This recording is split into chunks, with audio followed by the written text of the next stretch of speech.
पढ़ा एम्प्लॉयमेंट और अनएम्प्लॉयमेंट के ऊपर। बेसिकली टाइप्स ऑफ अनएम्प्लॉयमेंट क्या होती है, स्ट्रक्चरल क्या है, ओपन अनएम्प्लॉयमेंट क्या है, साइज़ क्या है, किस किस सेक्टर में कितने लोग एम्प्लॉयड हैं। इसमें हम प्राइमरीली पढ़ेंगे स्पेशल प्रोग्राम्स कौन कौन से हैं जो पॉवर्टी को और अनएम्प्लॉयमेंट को बेसिकली सेट राइट करने में हेल्प करते हैं, राइट।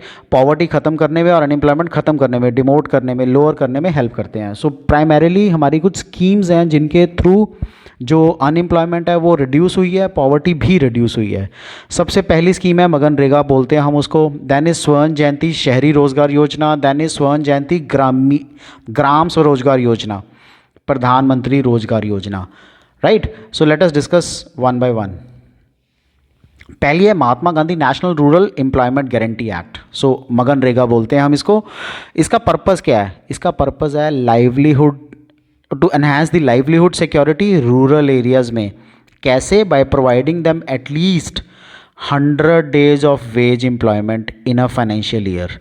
हर एक हाउस होल्ड को जिसका adult member volunteer to do unskilled manual work जो करना चाहता है। सो इसमें प्राइमरीली इंपॉर्टेंट क्या है? एक तो 100 डेज की एम्प्लॉयमेंट मिलती है, किस में? रूरल में, रूरल एरियाज में, right.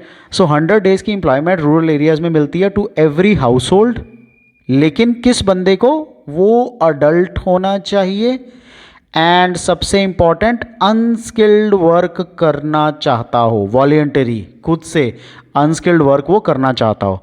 That is MNREGA. So employment is provided within 5 kilometre of an applicant's residence. ऐसा नहीं है उसको कहीं दूर जाके एम्प्लॉयमेंट मिलेगी, 5 किलोमीटर के अंदर अंदर उसको वो एम्प्लॉयमेंट मिलेगी एंड मिनिमम वेजेस उसको मिलेंगे ही मिलेंगे। Minimum wages are to be paid. If work is not provided within 15 days of applying, 15 दिन अप्लाई करने के अंदर अंदर को उसको काम नहीं मिलता तो applicants are entitled to an unemployment allowance. अगर 15 दिन, जिस दिन उसने अप्लाई किया उसके 15 दिन अगर उनको जॉब नहीं मिलती, काम नहीं मिलता ना मनरेगा के अंदर, तो उनको अनएम्प्लॉयमेंट अलाउंस मिलेगा। 10 employment under MNREGA is a legal entitlement. So ये आपकी लीगल एंटाइटलमेंट है, आपको ये आप हक है आपका, ये मांग के ले सकते हो आप। सेकेंड वन इज स्वर्ण जयंती शहरी रोजगार योजना। सो शहरों में रोजगार ऑफर करने के लिए। सो स्वर्ण जयंती Shahari Rozgar Yojana in India is a centrally sponsored scheme है। ये सेंट्रल गवर्नमेंट इसको स्पॉन्सर करती है। It came into affect on 1 December 1997 से ये शुरू हुई है। स्कीम करती क्या है? It strives to provide gainful employment to the urban unemployed. So feature क्या है इसके? एक तो ये एम्प्लॉयमेंट देती है, लेकिन किसको? गेनफुल एम्प्लॉयमेंट अर्बन अनएम्प्लॉयड को देती है। ये वो लोग जो अर्बन, जो शहरों में अनएम्प्लॉयड हैं, एंड अंडर एम्प्लॉयड पुअर। और वो एक तो जो अनएम्प्लॉयड है अर्बन अनएम्प्लॉयड, और एक जो पुअर हैं, एम्प्लॉयड तो हैं but they are poor, through encouraging the setting up of self employment ventures. उनको सेल्फ एम्प्लॉयमेंट के वेंचर्स सेटअप करने में हेल्प करती है। सेल्फ एम्प्लॉयमेंट वेंचर्स का मतलब है उनको कुछ ऐसी स्कीमें देती है जिससे वो अपना काम सेट कर सकते हैं। By the urban and rural poor leaving below the poverty line. जो अर्बन पुअर है या इवन रूरल है पुअर, राइट। सो अर्बन पुअर और रूरल पुअर, इन दोनों को हेल्प करती है। द स्वर्ण जयंती शहरी रोजगार योजना scheme is being implemented on a cost sharing basis between the centre and the states. किस रेशो में? In the ratio of their 75-25, right. So 75% central government contribute करती है, 25% स्टेट गवर्नमेंट कंट्रीब्यूट करती है। स्वर्ण जयंती ग्राम स्वराजगार योजना। सो ग्राम स्वराजगार का मतलब क्या है? सो इसका मतलब है कि जो स्वर्ण जयंती ग्राम स्वरोजगार, अपना रोजगार, स्वरोजगार योजना है, एक डेवलपमेंटल इनिशिएटिव है which is launched by government of India to provide sustainable income to the poorest of the poor people. जो भी गरीब से गरीब है उसको एक इतनी इनकम प्रोवाइड हो सके कि वो अपना सस्टेन कर पाए, अपना रोटी कपड़ा और मकान उसको मिल सके। लिविंग इन रूरल एरियाज़ में ऑफ द कंट्री, जितने भी रूरल एरियाज़ में लोग रहते हैं जो खुद को सस्टेन नहीं कर पाते, उसके लिए स्वर्ण जयंती ग्राम स्वरोजगार योजना शुरू की है गवर्नमेंट ने, राइट। गवर्नमेंट ऑफ इंडिया की स्कीम है ये।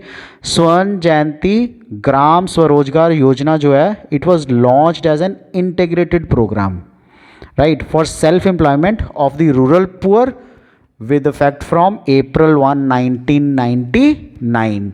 सो एक इंटीग्रेटेड प्रोग्राम था, ऐसा नहीं है कि एक ही स्कीम है ये, इसमें काफ़ी सारी स्कीमों को मिला के सिंगल स्कीम की गई है, नाम उसको सिंगल स्कीम का दिया गया है, लेकिन इसका पर्पस क्या है, not the salary but the self employed rural poor के लिए 1 अप्रैल 1999 से ये स्कीम शुरू हुई थी। सो इस स्कीम में होता क्या है, इस स्कीम में प्राइमरीली जो गवर्नमेंट है ना, वो जो पुअर हैं उनको हेल्प करती है, रूरल फैमिलीज़ को, to become self employed by providing them with income generating assets. कैसे? Through a mix of bank का क्रेडिट, गवर्नमेंट की subsidy, and by organising them into self help के ग्रुप्स के। इसका बेसिक पर्पस क्या है? स्वर्ण जयंती ग्राम स्वरोजगार योजना का जो बेसिक पर्पस है वो है upliftment of poor families, poverty line से ऊपर उठाना उनको। कैसे? बाय फैसिलिटेटिंग सेल्फ एम्प्लॉयमेंट की अपॉर्चुनिटीज़। सो जब भी ये सेल्फ हेल्प ग्रुप्स बने हैं ना, जहाँ पे मेंबर्स कलेक्टिवली एक्सेस करते हैं क्रेडिट और ट्रेनिंग को, इनकम जनरेटिंग एक्टिविटीज़ को, सो वो स्वरोजगार योजना के तहत ही लोन देते हैं। इसमें फंडिंग कहाँ से होती है? जो कॉम्बिनेशन ऑफ गवर्नमेंट सब्सिडी है, बैंक लोन्स है, with a focus on vulnerable section जैसे SC STs या वुमेन हो गए, राइट। सो जितने भी ये सेल्फ एम्प्लॉयड जो इंडिविजुअल्स हैं, जो अपने आप को सेल्फ एम्प्लॉयड स्वरोजगारीज बोलते हैं, they are part of self help groups.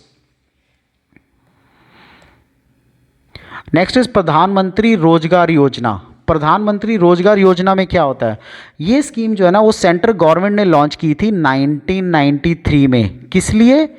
To help those who were unemployed and find opportunities of self employment. जो एक तो रोज़गार जिनके पास नहीं था और जो अपॉर्चुनिटीज़ ढूंढ रहे थे सेल्फ एम्प्लॉयमेंट के लिए। स्कीम का पर्पस क्या था? The scheme targets the youth and the women by giving them a financial boost to help get them into the employment sector. So वो फाइनेंशियल बूस्ट देते थे, क्यों? ताकि वो एम्प्लॉयमेंट सेक्टर को एक अच्छा ग्रोथ दे पाए। The implementation of the scheme is carried out by the district industry centre DIC से and directorate of industries as well as the banks. So इन सब से इस स्कीम को बहुत ज़्यादा हेल्प सपोर्ट मिली है, इन सब के थ्रू सपोर्ट आनी शुरू हुई है। So this scheme is primarily for the people which are aged 18 to 35, but there are age relaxations also for certain groups like SC STs, ex-servicemen, women, or for the people of Himachal Pradesh और उत्तरांचल और JNK, right? इसमें reservations भी हैं, scheme में कुछ reservations हैं for the SC STs and OBCs। एक condition ये भी है कि फैमिली की जो इनकम है बेनिफिशरी की और उसके स्पाउस की, पेरेंट्स की इनकम, वो 40,000 पर ईयर से ज़्यादा नहीं होनी चाहिए। परमानेंट रेजिडेंस उस एरिया का होना चाहिए पिछले 3 सालों से, और the beneficiary must not be a defaulter of any financial institution, any bank और a cooperative bank, right. Defaulter नहीं होना चाहिए और बेनिफिशरी ने 8th ग्रेड पास किया हो। सेल्फ एम्प्लॉयड तो वो तभी बन सकता है ना। So preference is given to those who have been trained in a trade, किसी भी एक ट्रेड में एटलीस्ट 6 मंथ्स में, 6 मंथ्स तक वो ट्रेन हुए हैं किसी भी गवर्नमेंट अप्रूव्ड इंस्टीट्यूशन में, राइट। तो इस स्कीम में कवर कौन कौन से सेक्टर्स हुए? This scheme covers all economically viable activities, जिसमें मैन्युफैक्चरिंग भी है, सर्विसिंग भी है और ट्रेड भी इंक्लूडेड है, right. So this is all about the schemes जो गवर्नमेंट ने चलाई हैं फॉर दी अनएम्प्लॉयड। आपको इनमें कोई भी डाउट हो, do let me know, I clear all your doubts. Take care, good bye.